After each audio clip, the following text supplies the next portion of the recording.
If this is your first time joining, then thank you for stopping by. My name is Chantel. On my channel, we talk about vegan recipes, healthy and simple living tips. So if that's something that you are interested in, then stop right now, press pause, and hit the red subscribe button so you can see all the videos that I post every single week.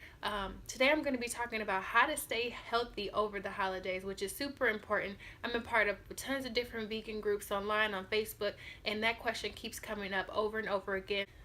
So I thought I'd just share my thoughts on the topic. So I hope you guys enjoy it. Let's get into numero uno. Oh, I have my phone because, por qué no? Why not? So the first thing that I have written down is remember your goal. So it's easy to forget why you started sometimes. There are tons of different ways that you can try to remember your goal. In another future video that you'll see very soon, I'm going to be talking about how to stick to your goals over the New Year's. But for now, try writing it down somewhere, put it in a diary, put it on a sticky pad, put it on a notebook, piece of paper, whatever you have to do to remember what your goal is. Whether it's to be healthy, whether it's to have clearer skin, whether it's to have more energy, whatever it is, make that a part of why you get up every day and do whatever it is that you want to do. So it'll be present in your mind when you are tempted to splurge over the holidays. Another tip is to eat before you go. It's not as fun, but I'm telling you, it's helped. A couple weeks ago, I went to a holiday party for my work, and I ate before I went there. I knew that there was nothing there that I could eat.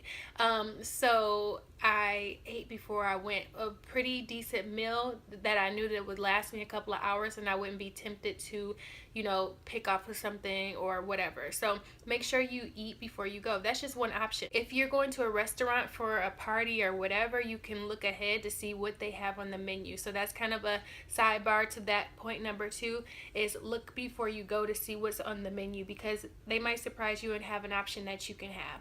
If you eat a little bit before you go and you know that you can have maybe a salad or something like that, then you won't necessarily feel left out of the festivities because you're munching on something and nobody will question you. Tip number 3 is to share your food and dessert with your friends and family. What better way to spread the word about veganism rather than just an idea, but to give people something to try? If you cook your best dish and bring it to the party and let people try it, if you're a good cook, they'll like it. That's a great opportunity to introduce people to healthy lifestyle. Use this to your advantage and make it fun.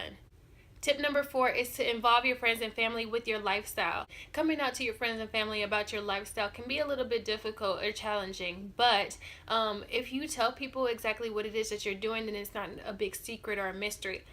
When you don't voice your opinion on any subject matter, you leave things up to interpretation. So if you're just not eating, or you never eat anything, or you never drink, or you never participate, you're kind of ostracizing yourself from other people. But if you explain to them exactly why it is that you do what you do, or why it is that you're not really eating, then you're involving them in that process. And who knows, they may even decide to cook you a meal or have another option for you to have. Also, people don't know what they don't know. So if you're sitting there and you don't tell people what exactly that you want, then they're not going to know. You could, if you're close enough with that person, tell them that you're coming, ask them what they have planned to cook so you can know how to plan, accordingly. Tip number 5 is to drink water. There's 2 parts to this. So the first part is to drink water before you go out, because that is going to help you feel more satiated when you get there. The second part of that is to drink water because everybody else is drinking. A lot of people who are in the lifestyle or really want to go full-fledged in it often cut out the alcohol because the excess sugars and whatever else, the empty calories that it contains. Drink water while you're there. If you have water with lemon, people might think that it's vodka, but no, really, it serves the purpose of you not feeling like you don't have something in your hand. I don't know about everybody else, but like if I go out and to me, I'm used to clubbing back in the day, and when I'm in a club, I have something in my hand. That's just the way that it is. So if you go out and you have some water, you can even do like a soda water or something sparkly or whatever. If you have that in your hand, then that fulfills the need of you wanting to drink something while you're there. Again, if that's your goal.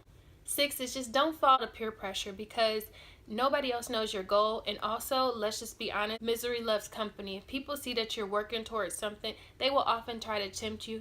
People will say things like, oh, one won't hurt, or just pick the bacon off. You and I both know if you pick the bacon off, the pizza still tastes like bacon. The next point is to set boundaries for yourself. You know what your limit is. If you're not one of those types of people who is going to cut out alcohol, then give yourself a 2-drink or 1-drink minimum. That's a boundary, and that's a very attainable boundary, especially if you're the type of person who's throwing back the shots all night normally. If you are cutting back and you're trying to get healthier and you have a goal in your mind and you know your worth, then set yourself a goal. Say, tonight I'm only going to drink 2 drinks. There's nothing wrong with that. The next one is very important, which is to celebrate. Nothing feels better than leaving a party having accomplished your goal. If it's to drink less or leave the party still feeling good and not having to feel sick and not waking up feeling hungover, that's a huge accomplishment. I don't know about anybody else, but for me it definitely is, because I know what it feels like to wake up on the other end of that. And also I know what it feels like when you wake up and you feel great afterwards. And I'll never forget going to the club the first time, not having had anything to drink. It felt so good leaving the bar. I was completely sober, and driving home, and then also getting up the next day feeling refreshed. I got up early. I was like, okay, I can do this. Repetition deepens the impression. When you celebrate things, you'll repeat it and it becomes a habit, which is ultimately what you want, because the next holiday is going to be easier, and the holiday after that is going to be even easier. So you got this. Celebrate what it is that happens. Celebrate your accomplishments, no matter how big or how small. You celebrate that. The next point is to bring something that's going to satisfy your sweet tooth, because at any holiday function they always have sweets. I suggest bringing like a fruit basket or a parfait or whatever it is that you got to do to satisfy that sweet tooth that you may have. You're still being social and interactive with people, but it's also going to keep your goal right in mind.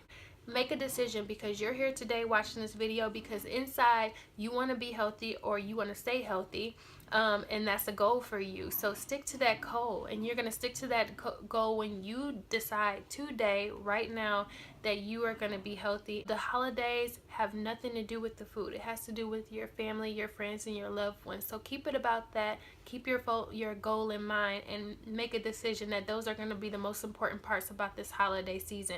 I try to keep this as short as possible. I hope this helped you guys. I know people have a lot of advice, and these are just a couple of my tips. But if you are going into the holiday season just a little bit nervous, then go ahead and put it in the comment section, because I or anybody else watching this video, we can comment in, we can share best practices, or you guys can share best practices with me, and we can just get a conversation together. People who work together and support each other are just a little bit more successful in their goals. So I know part of the reason why I made this video is because I too want the accountability and the encouragement, and need that extra push during this time of year. So let's all work together on attaining and keeping our goals for this holiday season. If you guys like this video, give it a thumbs up. Let me know in the comment section below. Feel free to share it with your friends and family so we can help everybody during the holiday season. Lastly, while you're here, click on that button below to subscribe so you can see videos that I post every single week. Right now you're in the middle of my countdown to the holidays playlist, where you're going to see videos all the way up into the holidays.